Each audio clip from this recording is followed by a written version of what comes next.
Hello, thank you for taking time out of your schedule to learn more about this important topic.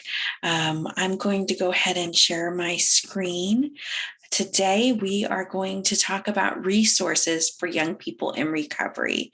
And while this will not be an exhaustive list, I believe that this will help to increase your knowledge about resources that are specific for young people in recovery and how you as an individual can be a support. And also, if you're a young person, I believe that this presentation will give you some additional resources of organizations and information that you didn't even know existed. So, my name is Alanah Reed, and I am a family member in recovery. And what that means for me is I have many family and friends that have struggled with substance use, some of which are in recovery. Some, unfortunately, are no longer with us, and some are still in active use. And for me, as a family member in recovery, I recognize how important it is for me to walk the walk, right? If I'm going to be in this work and I'm also going to be healing forward, it's so important that I maintain my own recovery as a family member. And what that means, what that looks like personally for me, is I have a strong faith. I'm connected to a church in my local community. I also attend regular counseling sessions with my counselor.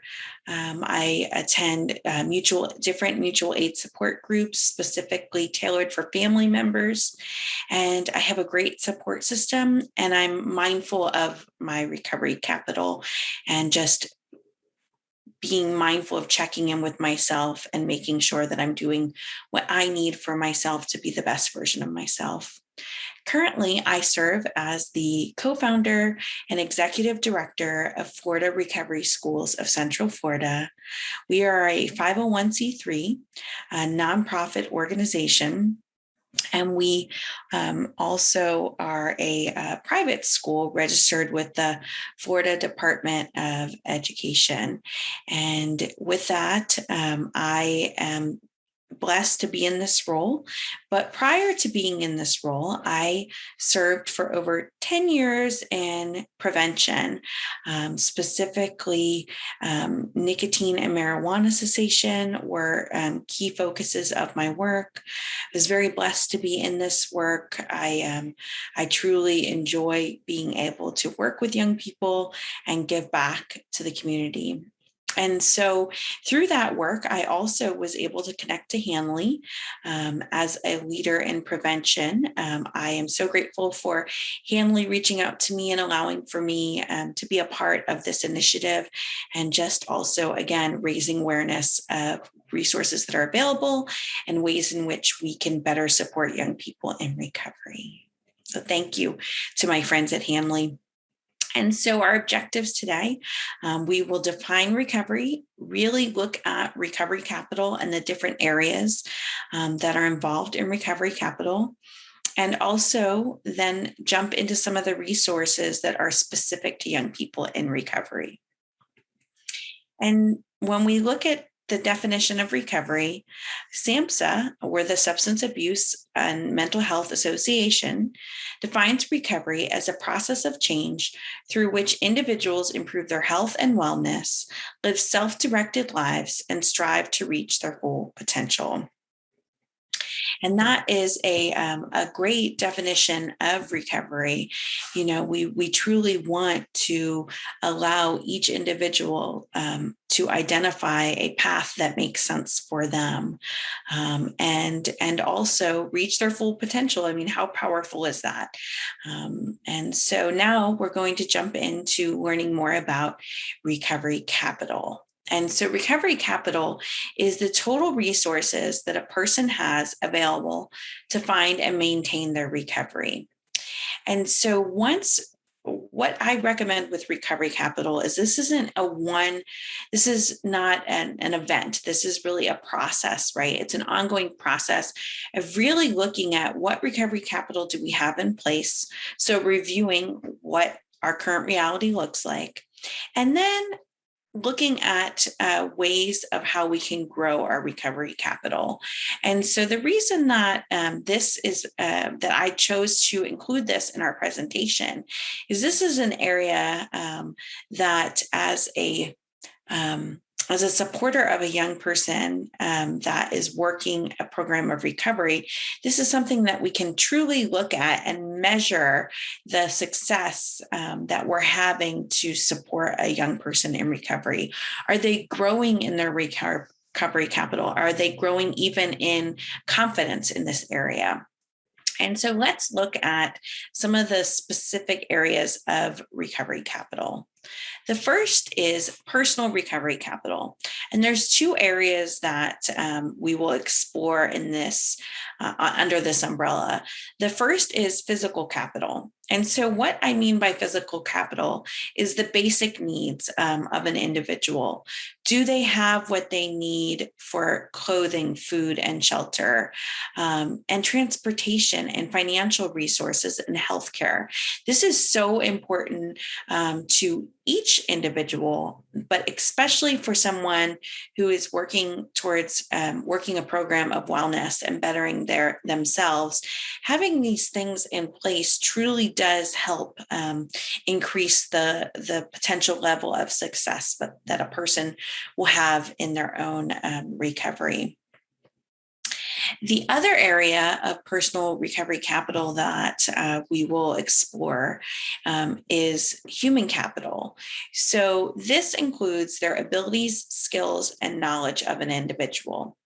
And so what are we doing to assist, or what is an individual doing to assist growing educationally, growing in their self-esteem, their ability to navigate challenging situations, problem solving, interpersonal skills, how are they getting along with others, and a sense of meaning and purpose in life.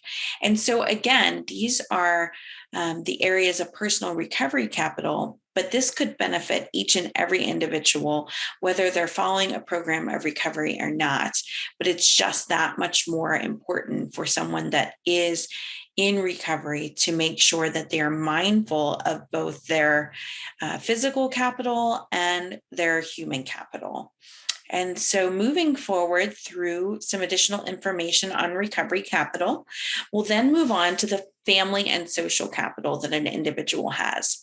These are the resources that relate to intimate relationships with their friends and family, relationships with people in recovery, and supportive partners. It also includes the availability to recovery-related social events. And so we are just now coming out of Recovery Month, which is in September. And so I will share, some of the events that I had the pleasure to attend this past year include multiple recovery walks. I was able to attend a recovery festival where there were resources available that support, treatment and recovery, and mutual aid support groups that were there. And so when we think about this family and social capital, right, it's not always the traditional family members that, that are relatives of ours, but it can be additionally creating supportive relationships through our recovery family. And so this area of recovery capital, again, can always be explored and improved upon because there are always different ways that we as a community and as individuals can be more plugged in to what the needs are of an individual in recovery, but also just planning fun events, events that individuals want to attend. I'm aware of an organization that is in my community that plans a volleyball. They have a group of individuals that get together at a local park and they do volleyball together. And so I just think that this is so important that we have these opportunities. for young people in recovery as well. So, the last area of recovery capital that we'll focus on with our time today includes community recovery capital. This includes the attitudes, policies, and resources specifically related to helping individuals resolve substance use disorders. And so this specific area of recovery capital is very vast. It includes advocacy, addiction treatment resources, peer-led support or mutual aid support groups, recovery community organizations, recovery support institutions, visible and diverse local recovery role models, and early intervention programs such as employee assistance programs, drug courts, mental health courts, problem-solving courts. And so one of the things that I'd like to focus on in this area are recovery community organizations. So a few years ago was the first time I heard of this terminology, a recovery community organization, also known as an acronym is RCOs. And how I heard about this is there was a national organization that had resources available to assist in the development of RCOs throughout the state of Florida. And one of the things that stood out to me is that RCOs are peer-led, peer-driven, and they really look at what does the community have in place, what is lacking in the community, and then they work towards bridging those or filling those gaps. And it's just so important for communities to really look at, do they have what is needed to help someone in recovery? And recovery community organizations do just that. Having been a part of the development process of an RCO, this isn't something that happens overnight, but what can be done once the RCO is in existence can be community beneficial and change the entire ability for a community to be recovery ready and truly support those that are in recovery and the family members as well. And so now we're to the part of our presentation where we're really going to look at a few resources that are specific to young people in recovery. Unfortunately, not each of these resources will be found in every area, but with knowledge comes growth. And so if you do not have one of these resources, but you see the value in it, what's so fantastic are that there are leaders and individuals that have worked diligently to pave the path to make each of these supports something that can be replicated or expanded in your area. And so please don't be discouraged if you hear about a new entity that you had never heard about and you're wondering why your community doesn't have one. That actually is part of why when I stepped away from my full-time salary job that I had for over 9 years, I stepped into building the third recovery high school in the state, is because I saw a need and I learned as much as I could about recovery high schools. And then I did everything that I continue to do to expand them and make them more readily available to individuals that are needing this level of support. And so the first resource that I'm going to share with you today is an alternative peer group. So alternative peer groups are community-based, family-centered, professionally staffed, positive peer support programs that offer pro-social activities. And, just pausing there just for a second, when we think about pro-social activities, we're talking about, having a cookout or going to a local park or going to a climbing gym or something where it's just, or going to a show together, right? And so alternative peer groups, and the acronym is APGs, can be such an important component to developing a recovery-ready community. They provide counseling, case management for adolescents who struggle with substance use disorders or self-destructive behaviors. But please keep in mind that, again, don't be discouraged if you don't have an APG in your area. Maybe this will be something that you'll assist to build or to expand. I look at it as an APG as a safe way for young people in recovery to participate in activities with positive peer cultures being at the forefront of everything that they do, right? Also including that professional staff that are available if an adolescent is struggling.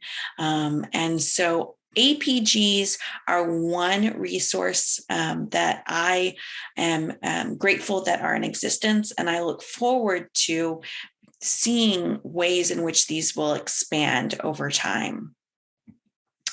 The next resource that we'll focus on is Young People in Recovery, or YPR. YPR is a national recovery support service organization made up of chapters that focus on peer-to-peer services for young people in or seeking recovery. So YPR chapters engage in advocacy at the local, state, and federal level to improve access to resources such as treatment, education, employment, and housing. Recall back when we started a few slides ago when we were talking about recovery capital, right? So a YPR chapter truly does help to expand that recovery capital for young people. YPR empowers young people to get involved in their community by providing them the tools and support that will allow for them to take charge of their futures. So again, you may or may not have a YPR in your community, but now that you know about it, this is something that hopefully will continue to expand. And the louder we get as a collective that see the value of bringing and adding to resources for young people in recovery, the more and more we can see organizations like YPR grow. So another resource that is specifically for young people, or it's a resource that has a program specifically for young people. So the Smart Recovery for Teens and Youth. This is a self-help program that offers a place where teens can get together and look into and change behaviors that hurt themselves and others, like smoking, drinking, fighting, and using drugs, to name a few of the areas that they focus on. Smart Recovery for Teens and Youth supports ages 14 to 22. They are a non-12-step based program that is topic-based to help and develop tools for all stages of recovery. And the name SMART comes from the acronym around goal setting that includes specific, measurable, achievable, relevant, and time-bound in regards to goal setting. And so Smart Recovery is it's definitely a growing pathway to recovery. And I think it appeals to young people and youth for multiple reasons. But again, this is just an additional resource that you want to be aware of. Learn as much as you can and explore it if it's in your area, because the more pathways that you're aware of and the more exposure for our young people that we can have, the more likely they will be success in their recovery. And so the next resource is called The Landing, and The Landing is directly connected to Celebrate Recovery. This is a safe, healing place where teenagers can live a freer, healthier, and more God-centered life. It focuses on hurts, hangups, and habits. Through an ongoing 52-week based on the Beatitudes, where Jesus laid out the principles for happiness in the Sermon of the Mount. Through this program, they include engaging videos, meaningful experiences, vibrant worship, and great conversations. And so the landing is an additional resource for a young person in recovery. And it, again, the more we can increase the recognition that this is one of the pathways to recovery, the more likely our young people will seek out, exploring multiple pathways to determine what is the best pathway for them in their current reality. The next resource that we will look at is Young People and Alcoholics Anonymous, or YPAA. These groups are available in multiple areas, and they can be found by searching alcoholic anonymous groups in your region, or by asking other young people. Additionally, multiple states host Young People in AA conferences annually. And this is a great opportunity for groups of young people to come together to really celebrate their recovery. And as far as, again, looking at what's available in your area, by doing a simple Google search, you will find if there is a conference that would be available to yourself or to someone that you support. And so it is so important, as I self-identified as a family member in recovery, that we have to remember that young people are, and if they're a family member, they're also in recovery, right? And so one of the resources for a young person in recovery as a family member is Alanah Teen. This is designed for teens ages 13 to 18 who have been impacted and affected by someone's drinking. This support allows for teens to share their experiences, strength, and hope with each other to find effective ways to cope with their problems. Alanah Teen helps to create an understanding of the principles of Al-Anon programs through the use of the 12-step and Alanah Teen's 12 traditions. And so with the expansion of one of the only things that COVID has truly blessed us with is many of these programs have had to pivot and go to providing online supports and online mutual aid support groups. And through this, I think it's become clear that by being open to this way of connection, you can reach more people. And so again, just with any of the other resources that we've discussed already, please keep in mind that while you may not have a physical location for some of these resources or groups, you may be able to find that there are online groups available to you or your family members.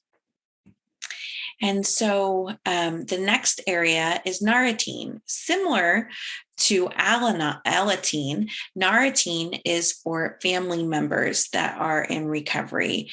And this is a part of the Worldwide Fellowship of Naranon Family Groups, a 12-step self-help program. Nara Teen provides support and hope to young people whose lives have been affected by a relative or a friend's drug abuse. And so Nara Teen is also a safe landing place for individuals young people that have been impacted by substance use, and recognize that even as a family member, they too are in recovery and need to put things in place to heal forward. And so the next resource, of course, is near and dear to my heart. recovery high schools. These are secondary schools designed specifically for students in recovery from substance use disorder or co-occurring disorders. Typically, recovery high schools support students ages 14 to 19. When I heard about recovery high schools, it was the very first, I could not believe that in the work that I was doing, it wasn't until 2015 that I heard about these schools, because they're not new. Recovery high schools have been around since the late 70s, but there are only approximately 50 across the entire country. And so, with only 50 schools, the chances of one being close to you are less likely. And for me, in the work that I was doing in prevention, it was so clear to me that we needed to do better for our young people that were in recovery and ready to work a program of wellness. And so recovery high schools allow for that young person to continue their education, working towards earning their high school diploma, but they also get all of the supports that they need to be successful in their recovery. Now, every recovery high school across the country looks a little bit different than another recovery high school. And the reason being is because of the resources that are available in each community. Some recovery high schools are going to be public, and they're going to be publicly funded and run through the public school system. Some recovery high schools are going to be charter schools, and they abide by those specific rules.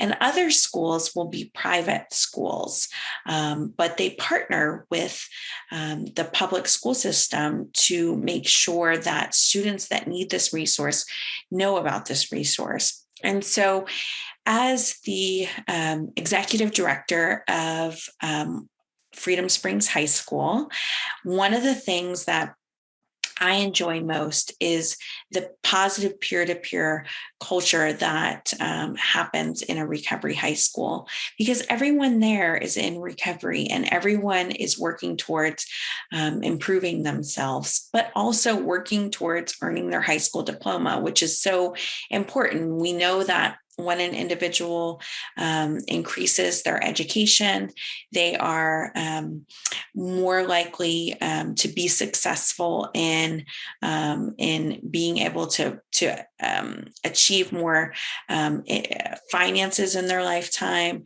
But then also, it's just, a high school diploma is something that can truly make a difference for someone's confidence, right? And so, again, if you're like me and you hear about this concept you're hearing about this concept for the very first time, please know that there are individuals that have paved the way for you. I am connected to the Association of Recovery High Schools, which has also helped to provide technical assistance and connection to other recovery high schools.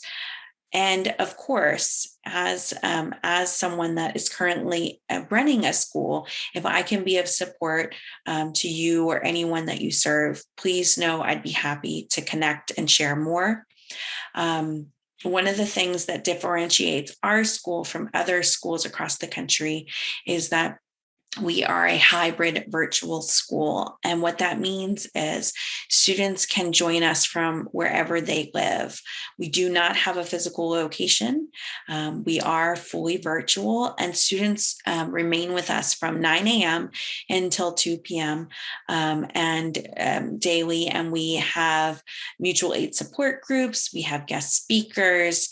We focus on wellness, recovery, and all the different dimensions of wellness. So again, please know that this is an additional resource, and don't be discouraged if you don't find one in your backyard. Know that you can be a part of growing this, expanding it, but also there are individuals, schools like myself, that are trying to be as innovative as possible to expand this resource availability to you and those that live in your community. And the next resource that we're going to focus on is collegiate recovery programs, or a CRP. A CRP is a college or university provided program that includes a supportive environment within a campus culture. CRPs reinforce the decision to engage in a lifestyle of recovery from addiction and substance use disorders. So just like recovery high schools, there are CRPs in different areas of the country. And there is an organization that can assist if this is something, if you are at a college or university and you'd like to expand this, there are resources available that provide frameworks of how to grow, how to develop and grow a CRP. Ultimately, as we expand recovery high schools, we also want to expand CRP programs.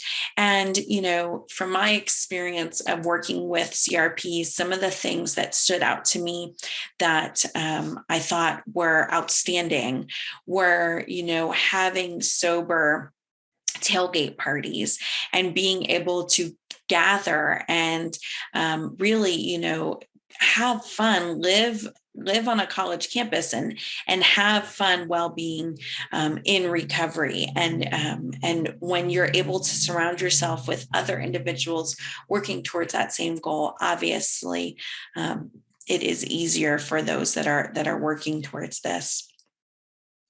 And so an additional resource that is available to a young person in recovery are youth peer support specialists. So if you've not heard of peer support, this is something that you definitely would like to, should take some time to learn more about. A peer is someone that has lived experience for a specific area.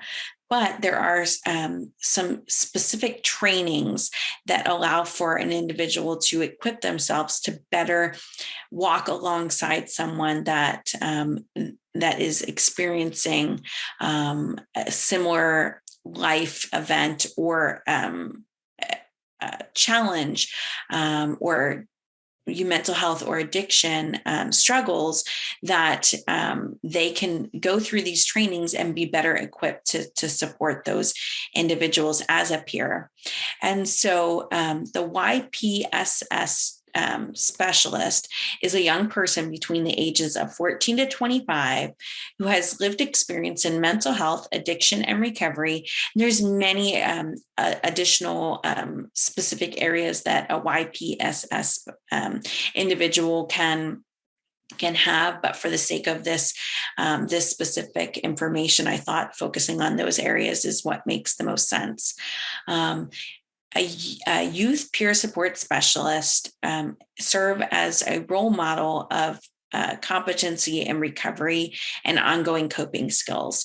And so one of the best ways that I can explain the importance of a youth peer support specialist is, as someone that just had the pleasure to turn 40, I recognize that a 15-year-old may not connect to me and my lived experiences the same way that a 15-year-old may connect to an 18, 19, 20-year-old, right? There is just a different level of connection for a young person to be connected to a young person. And so the reason I included this as a resource is not only can a young person in recovery, surround themselves with additional supports and build their recovery capital, they can potentially open up our opportunities to give back with this specialist title and training. But also, we need more young people to come alongside other young people who are starting this journey. And so I thought it was very important that I bring up this area and share a little bit more. And also for the family member or the young person that's looking like, I would love to have, a youth peer support specialist. If you recall, I talked about recovery community organizations, and an RCO is a great place to reach out to see, do they have a YPSS on staff, or do they know how an organization that does and how they can get connected. And so as we are wrapping up our time together, I'd like to just really pause and focus on what are the takeaways that I hope that you gather from today. The first is learn. Learn as much as you possibly can about what resources are available for young people. As a young person, learn what is available to you. There are specific groups and organizations that are tailored for your age group. And I highly encourage you, please explore multiple pathways. Explore multiple pathways and recognize that you may not connect to the pathway today, but maybe in a year, 2 years, 3 years, now you may find that that pathway is helpful to you. So again, take time to learn, take time to explore. And then once you've done that, develop your own personal plan. And that is going to be individual to yourself, but keep in mind all of that information that we talked about with recovery capital. You want to be mindful that your plan is helping you increase your recovery capital. And remember to review your plan regularly, revisit your plan, because life experiences make us who we are. However, I'm going to be different today than I will be in a year because I have new life experiences. Just like if I can look back on 5 years ago, my life looked very different. I had different needs, right, than I do today. And so it's just so important to revisit the plan and adjust it if needed, right? You just because you may find that the other thing too is adjust when needed. If you're in a recovery high school, our goal is also to help equip you so that when you're no longer at our school, you still have the supports that will be helpful to you in your recovery. But that's a perfect example of when you would need to adjust. If you're in a recovery high school and you graduate, right? Maybe you'll go on to higher education and you'll find a CRP or start a CRP, right? A collegiate recovery program. But you also want to be mindful that eventually you will no longer be that college student, right? And there may be times whenever you want to embrace multiple pathways. Maybe you have capacity and you want to attend a SMART recovery group for a young person, but then you also want to attend a YPR conference or event, right? Or a YPAA conference in your state. So definitely be mindful that your personalized recovery plan and wellness plan will change over time, and that's okay. That is definitely something that you should be proud of, that you're growing and you're building your recovery capital and you're recognizing the need to embrace whatever your current reality needs to be successful. Something else, I encourage you to join this movement to support and expand resources for young people in recovery. As someone who is working to expand recovery high schools, I will tell you that it can be discouraging, the lack of financial support to increase the resources needed for our young people. And so that's where that advocacy comes in, where it's so important that you raise awareness about all of these different resources. And remember that this is not an exhaustive list of every resource available for young people in recovery, but it is a great overview, and you will find that your local community has very specific additional supports for young people in recovery, and there are ways to increase recovery capital outside of just the ones that I've mentioned, the resources I've mentioned today.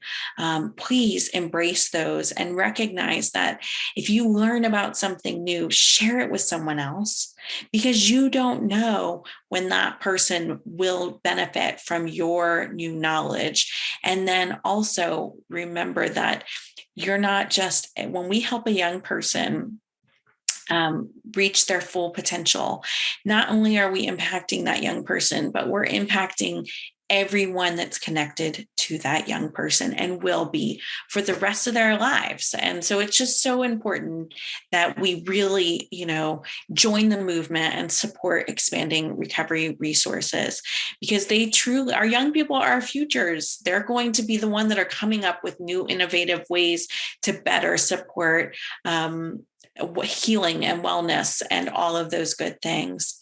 And so included in this presentation at the end of the PowerPoint, you will find some references. And these references, I hope, will serve you as you continue to learn more, because each of the references, for the most part, includes a link directly to additional information that's specific to it. So you'll see that there's additional information about recovery capital, more about Nara APGs, and smart recovery, young people in recovery. And so again, I hope that our time together was well served for you. I hope that you learned something new. Thank you again to Hanley for inviting me to be a part of this initiative, and for specifically recognizing the importance of the resources available to our young people. I hope that you have a great rest of your day. And again, please share what you've learned today with someone that isn't aware of it.